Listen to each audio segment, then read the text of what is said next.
এই দুনিয়াতে যত মানুষকে আপনি আপন দেখেন এরা সবাই হয়তো আংশিক কোনো কোনো ক্ষেত্রে কেউ বিভিন্ন পার্সেন্টেজে আপন, কিন্তু আপনার সবচেয়ে বড় আপন হলেন আপনার রব আল্লাহ রাব্বুল আলামিন। আল্লাহর চাইতে বড় আপন আর কেউ নেই। আপনি একান্তে আল্লাহর সাথে একটু কথা বলেন। যারা ডিপ্রেশনে ভুগছেন, অশান্তিতে ভুগছেন, মানসিক অস্থিরতায় ভুগছেন, আজকেও আমার অফিসে আসার আগে দেখি এক লোক বসে আছে। নামাজ পড়লাম আমরা, উনি নামাজ পড়লেন না। তো আমি যার মাধ্যমে আসতে তাই জিজ্ঞেস করলাম, নামাজ পড়লেন, উনি কি মুসলমান না? বলে মুসলমান, কিন্তু উনি অন্য জগতে আছে। কি? উনি আত্মহত্যা করবে। আজকের ঘটনা, উনি আত্মহত্যা করবে। উনি আসছেন আপনারা।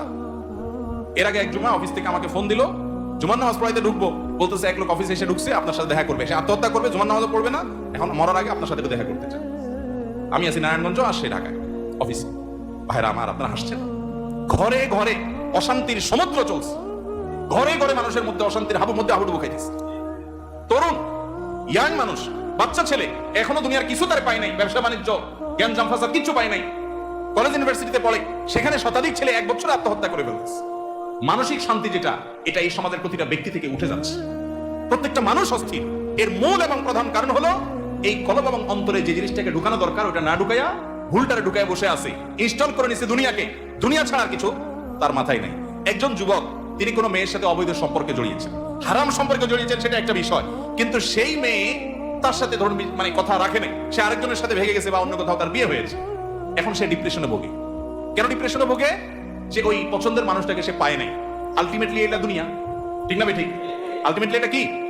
তার অন্তরে যদি আল্লাহকে স্থান দিত, আল্লাহকে যদি সবচেয়ে বেশি ভালোবাসতো, আল্লাযীনা আমানু আশাদ্দু হুব্বাল, তার অন্তরে যদি আল্লাহর সাথে মহব্বত সবচেয়ে বেশি থাকতো, আল্লাহর সন্তুষ্টিটাকে সবকিছুর উপর দিয়ে প্রায়োরিটি দিত, তাহলে এরকম কেউ তার জীবন থেকে চলে গেছে, কেউ আসছে, কোনো দোস্ত নারাজ হয়ে গেছে, কিছু টাকা লস হয়ে গেছে, একটা ব্যবসা ছুটে গেছে, কিছু ক্ষতি হয়ে গেছে, এগুলোর কোনোটি তার জীবনে কোনো প্রকার প্রভাব ফেলতো? কি হয়েছে? এগুলো গেছে, আরো আসবে, না আসলোই না, তাতে কি সমস্যা?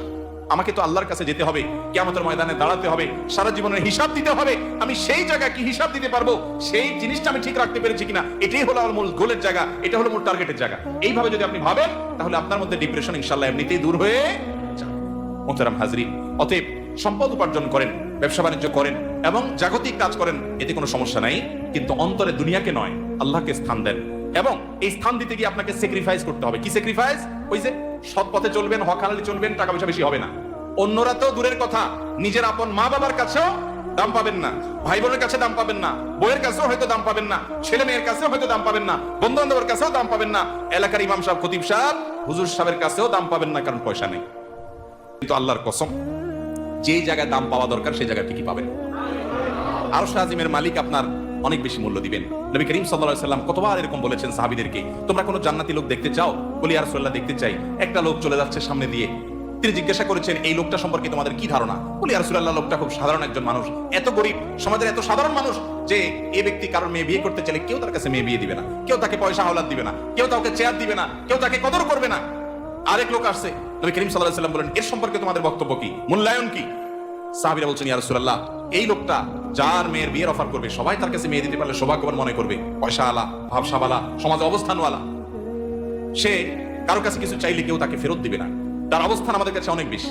নবী করিম সাল্লাল্লাহু আলাইহি সাল্লাম প্রথম যে ব্যক্তি যাকে সমাজের মানুষ অনেক তুচ্ছ মনে করে, অনেক দুর্বল মনে করে, তার সম্পর্কে মূল্যায়ন করে তিনি বলেছেন, এই যে প্রথম লোকটা, দ্বিতীয় লোকটার মতো মানুষ যদি গোটা দুনিয়াতে পরিপূর্ণ হয়ে যায়, তবুও এই প্রথম, এই দুর্বল, কিশোকায়, হ্যাংলা পাতলা, গরিব অভাবী মানুষ, যাকে তোমাদের সমাজ কোনো দাম দেয় না, এই লোকটার মর্যাদা আল্লাহ রাব্বুল আলামিনের কাছে ওই দ্বিতীয় লোকটার মতো মানুষ গোটা দুনিয়াতে পরিপূর্ণ হওয়ার চাইতে বেশি।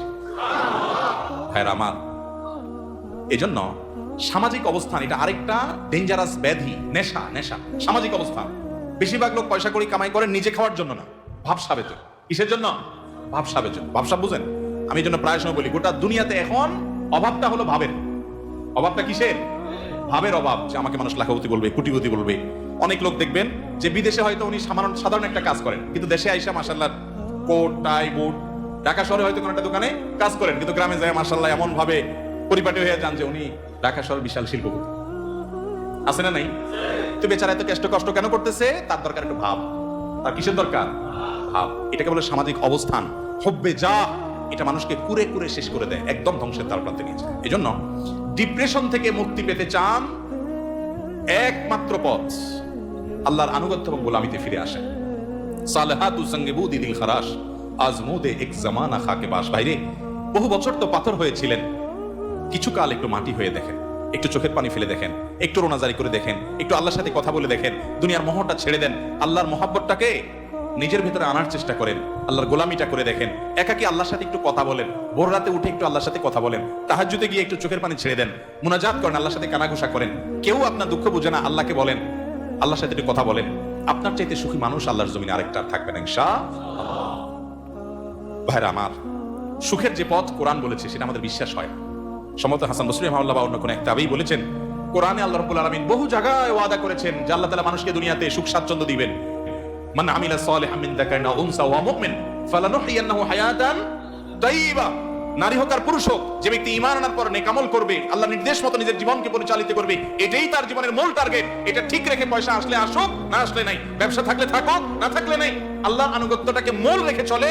আল্লাহ রাব্বুল আলামিন ওয়াদা করেছেন দুটি বিষয়ের, এক ফালানুহইয়ান্নাহু হায়াতান তাইয়্যিবা, তাকে অবশ্যই অবশ্যই, যারা মাদ্রাসার ছাত্র বা আলেম ওলামা তারা জানেন, ফালানুহইয়ান্নাহু লামে তাকিদ বা নুনে তাকিদ সাকিলা, তিনটা তাকিদ দিয়ে আল্লাহ বলেছেন ফালানুহইয়ান্নাহু, অবশ্যই অবশ্যই অবশ্যই আমি তাকে দুনিয়াতে সুখী জীবন দিব। আল্লাহ তাআলা বলেন নাই সম্পদের পাহাড় করতে পারলে, বিশাল বড় চেয়ারের মালিক হতে পারলে, গদি দখল করতে পারলে, সামাজিক অবস্থান হলে ওই ব্যক্তিকে আমি সুখ দিব। আল্লাহ বলেছেন ঈমান আনার পর যদি নেক আমল করো, আল্লাহর গোলামি যদি কেউ করতে পারে সমস্ত ক্ষেত্রে, যে আল্লাহর আনুগত্য ঠিক রেখে দুনিয়ার সব ঠিক থাকলে থাকুক, আর না থাকলে সব পাপ। আমার বন্ধু, অন্তরে তাকে জায়গা দিলাম যতক্ষণ পর্যন্ত আল্লাহ রাব্বুল আলামিনের কোনো আদেশ নিষেধ লঙ্ঘন না হয়। তার সাথে বন্ধুতা করতে গেলে আমার আল্লাহকে হারাইতে হয়, তো বন্ধু বাদ, স্যাক্রিফাইস করে দিলাম। আমি কোন গ্রুপকে, কোন বলয়কে আমি পছন্দ করি, ভালো লাগে তাদেরকে, কিন্তু তাদের ভালো লাগতে গেলে দেখি না আল্লাহর ভালো লাগা আর পাওয়া যায় না, তো বাদ, আমার জীবন থেকে আমি সরাই দিলাম। আমি একটা ব্যবসা করতে যাচ্ছি, বিশাল বড় লোভনীয় অফার, হাতছানি পয়সার, কিন্তু এটা করতে গেলে আমার আল্লাহর নিষেধাজ্ঞা লঙ্ঘন করতে হয়, হারাম করতে হয়, তো বাদ, এলো, ছেড়ে দিলাম। এর নাম হলো মুসলমান। এই ত্যাগ মনে হয় খুব কষ্টের না? ভাইরা আমার, আল্লাহ রাব্বুল আলামিন যা বলেছেন, আল্লাহর কথার সত্যতাটা আমল করে দেখেন। আজমুদে এক জামানা খাকে বাস, একটু আমল করে দেখেন।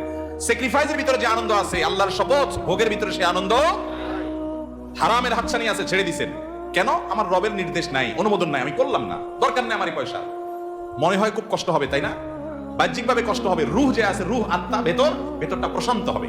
একটি জয়ীফ হাদিস দ্বারা প্রমাণিত যে কোনো ব্যক্তি যদি তার দৃষ্টির এরিয়াতে কোনো পরনারীকে দেখে, সুন্দরী মেয়েকে দেখে, দেখার সুযোগ আছে, ইউটিউব ফেসবুকে ভালো জিনিস দেখতে দেখতে হঠাৎ একটা খারাপ জিনিস চলে আসছে, আপনি দেখলে দেখতে পারেন, কিন্তু দেখলেন না, এটাকে অ্যাভয়েড করলেন আল্লাহর ভয়ে, যেন আল্লাহ তাআলা আমাকে কোরআন নির্দেশ করেছেন কুল্লিল মুমিনিনা ইয়াগুদ্দু মিন আবসারিহিম, ঈমানদাররা যেন তাদের চোখের হেফাজত করে, আমি সেজন্য দেখবো না। আপনি এটাকে এড়ায় গেলেন, স্কিপ করে চলে গেলেন। বাহ্যিকভাবে একটু কষ্ট হবে প্রথম, মনে হচ্ছে যে আরে দেখলে মনে হয় সুখের সমুদ্রে আবুডুবু খাইতে পারতাম, কিন্তু আপনি দেখলেন না। একটু পরীক্ষা করে আমল করে দেখেন। কখনো যদি এটা আপনি অ্যাভয়েড করতে পারেন, একজন রাস্তা দিয়ে মেয়ে যাচ্ছে, সুন্দরী মেয়ে, আপনার চোখে হালকা আবসা আবসা দেখতে পেয়েছেন, যে আঁচ করতে পেরেছেন একজন সুন্দরী মেয়ে যাচ্ছে বেপরদা, আপনি চাইলেই তাকিয়ে হারাম স্বাদ নিতে পারেন, কিন্তু আপনি নিলেন না, নজরটাকে নিচু করে নিলেন, হেফাজত করে নিলেন, এতে আপনার একটু কষ্ট হবে, একটু প্রথম ধাক্কাতে একটু কি হবে, কষ্ট হবে। আল্লাহর কসম করে বলেছি, আপনি পরীক্ষা করে দেখেন, আপনি একটু পরেই সে মেয়েটা আপনার দৃষ্টি থেকে যখন আড়াল হয়ে যাবে, দূরে সরে যাবে, আপনার অন্তরের ভিতরে সাথে সাথে ঈমানের স্বাদ অনুভব করবেন, সাথে সাথে দেখবেন আপনার মধ্যে একটা ভালো লাগা কাজ করবে। সে ভালো লাগাটা কি? যে আমি আমার রবের নির্দেশ রক্ষা করতে পেরেছি, আলহামদুলিল্লাহ, শয়তানকে কাজ করতে পেরেছি, কুপকাত করতে পেরেছি, শয়তান আমাকে হারাইতে পারেনি। এই জন্য ভাইরা আমার, আল্লাহর আনুগত্যের জন্য চেষ্টা করবো তো ইনশাআল্লাহ। বিশ্বাস করুন, সম্পদে, দুনিয়ার মোহে, দুনিয়ার কোন ঐশ্বর্যে, দুনিয়ার কোন ভোগ বিলাসের উপকরণের মধ্যে আল্লাহর শপথ, আল্লাহ শান্তি রাখেন না। যদি রাখতেন তাহলে আগের জেনারেশনের চাইতে এই জেনারেশনের হাতে সুখ সমৃদ্ধির সমস্ত উপকরণ, ভোগের সমস্ত উপকরণ আছে, তারপর আত্মহত্যা করে, গরিবের চাইতে ধনীরা আরো বেশি করে, ঠিক না? ঠিক বোঝা গেল আল্লাহ তাআলা এগুলোতে শান্তি রাখেন নাই।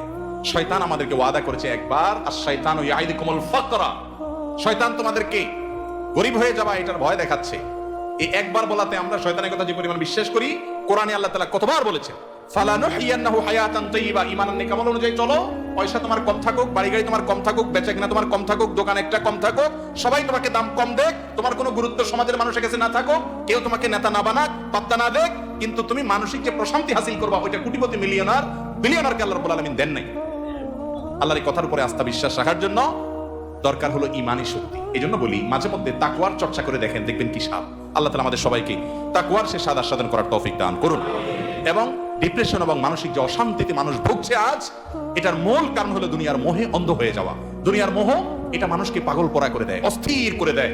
আর যখন অল্পে তুষ্ট থাকে মানুষ, যা পেয়েছে তাদের শুকর আদায় করে, আল্লাহ তাআলা নগদ শান্তি দান করেন। আল্লাহ তাআলা আমাদের সবাইকে মানসিক প্রশান্তি দান করুন।